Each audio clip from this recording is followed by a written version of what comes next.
Hey guys, today or this week I want to film a what I eat in the week, which is probably the most unhealthy combination you will ever watch. So for breakfast I am going to start with this lemon blueberry cake that Vina made with this cream, some fresh blueberries, and some milk tea.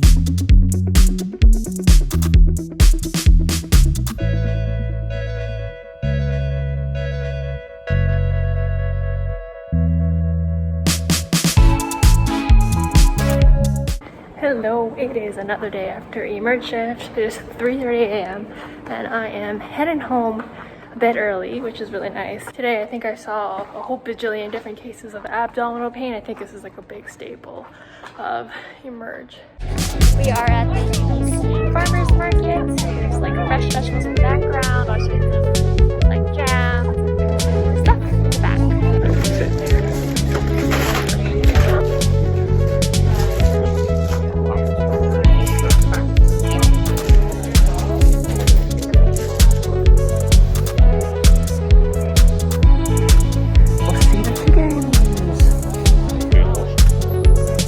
I guess that's like the seed planter.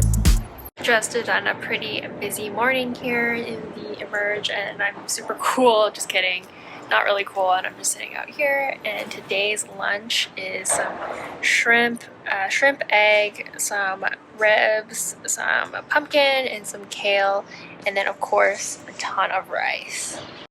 Side note, shout out to these Peds Vitals cards. Started by a friend of mine, but I purchased this with my own money, and it's really helpful for the Peds rotations. These are different vitals, so adults have a particular range, but for each age, what's a normal rest rate or heart rate is different. So I found this super helpful because I can't memorize these numbers, and they also have the developmental milestones, which are also super tricky to remember as a med student. So I got this, and he just came out with the Meds Vitals, so I'm gonna get a copy of that and let you guys know. But it's like for the adults version, so I'm kind of excited to get that.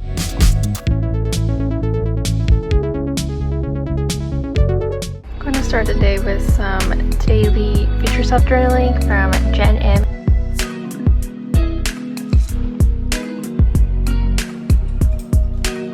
Oh shoot! What did I do that for? Korean glass noodles and glass latte. Here in general have imposter syndrome. Why is that? Why do engineers have imposter syndrome before? An engineer doesn't actually know anything. The people on the floor know everything. An engineer is paid to things and act like it.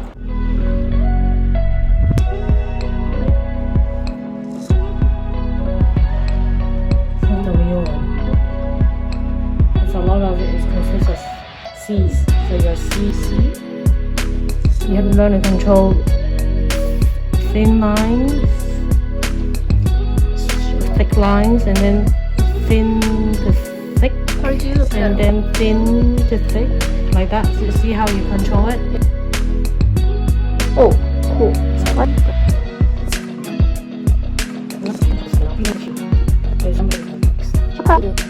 Oh.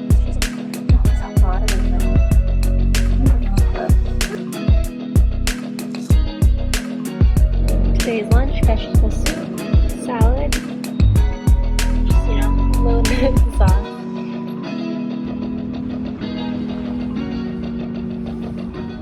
So I have a little story of a rejection turned to success, I guess. So I'm a fourth year, so we asked for a lot of reference letters, and I asked for my first reference letter this year, I think a couple days ago, and I was rejected, and I was crushed, even though I expected it, and I also don't, I still think I have ways to improve a lot as a medical student given I'm early in fourth year, but still I was like, it makes me feel like I must be such a horrible med student compared to other med students. You get into this like loop of negative self-talk once you get rejected by a person. And then today I had a successful encounter where she was like, yeah, I'd be happy to. And I was like, yes. So I think I have to remind myself it's not, someone saying yes or no to writing a reference letter when you go to bad feedback. It doesn't, I can't be swayed about how I feel about myself by how other people tell me, but I see it as a reflection of my performance, particularly as a medical student, and what I have to grow. So I'm trying to tell myself that. I definitely was shaken the first day, but I think the way I cope with it was I ended up making a plan about how I can do better as a medical student, and kind of using it how I do as a med student. So some new learning goals that I have are to practice speaking to consultants, so giving them a call. So I'm going to try to ask for that tomorrow to get a chance to do that. It's just super nerve-wracking to do that. The other day I called the hospital, so I was like, hi, I'm the med student calling on behalf of Dr. Stu. So I think it would be helpful to do that. Another learning goal is, I think I get this feedback from my lacerations that I need to take like much bigger bites. So I'm gonna do that. I would like more practice with my gynae exams, so particularly visualizing the cervix. So I didn't manage to get the cervix this time, and so the chances, go straight, and then if you are not seeing it, what you do is you need to back up and go deeper. It's probably deeper than you think it is, and then otherwise go to a side. So from some people that might be up to their left.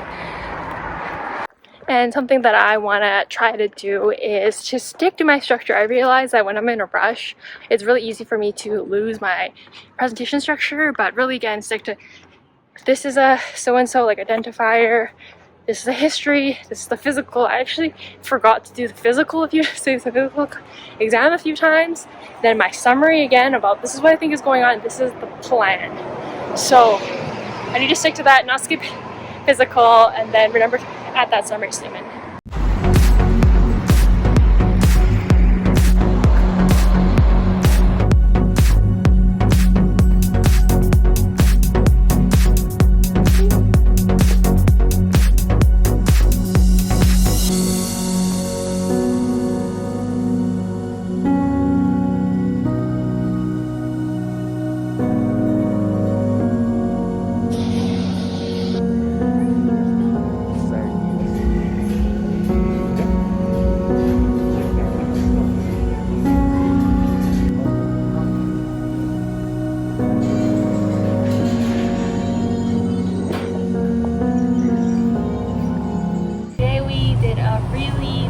Study session. How many hours was that?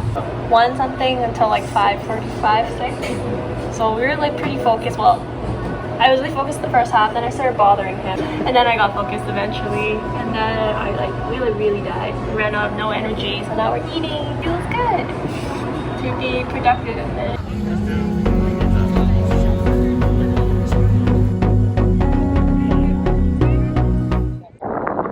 So today I was working in first aid, which is like fractures, lacerations, etc. So today I did a mattress suture, which apparently is really good when you have shin lacerations because of like the high tension. And so what you do is you take a deep bite on either side, and then you go back in between the two suture lines that you in between the two punctures that you made for the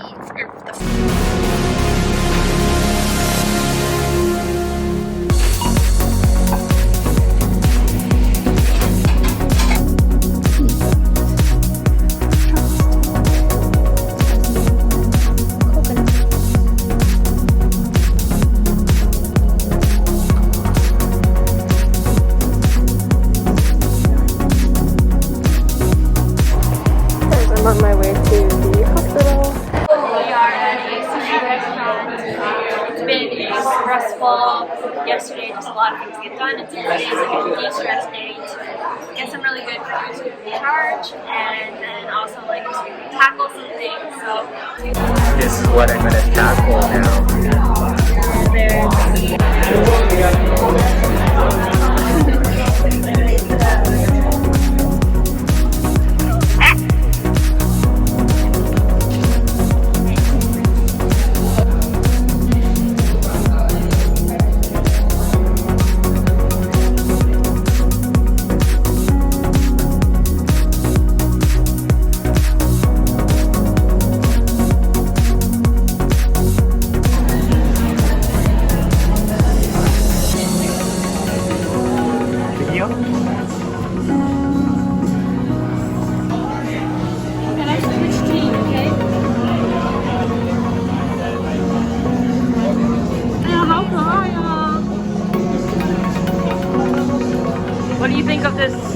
It's so cute.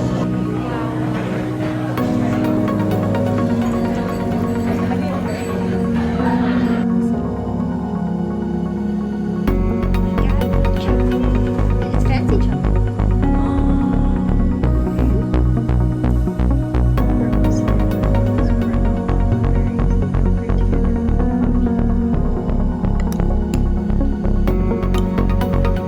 Today I got complimented by my preceptor for successfully diagnosing a case of glaucoma. You know, all the classic, you know, red eye, the pain, the soreness, the headache, the different eye pressures. So it was awesome, and yeah, I think it's good to be told, like, now I'm finally getting my stride in my rotation, that I'm finally able to, you know, do a bit better, get better presentations. But my job is to slow down when I'm talking, kind of maybe provide less information if it's unnecessary information, just learn how to fine-tune and tighten things up, and then start working on my plans for investigations and treatments and what's going to happen to the patients.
Some leftover journaling from last night's shift.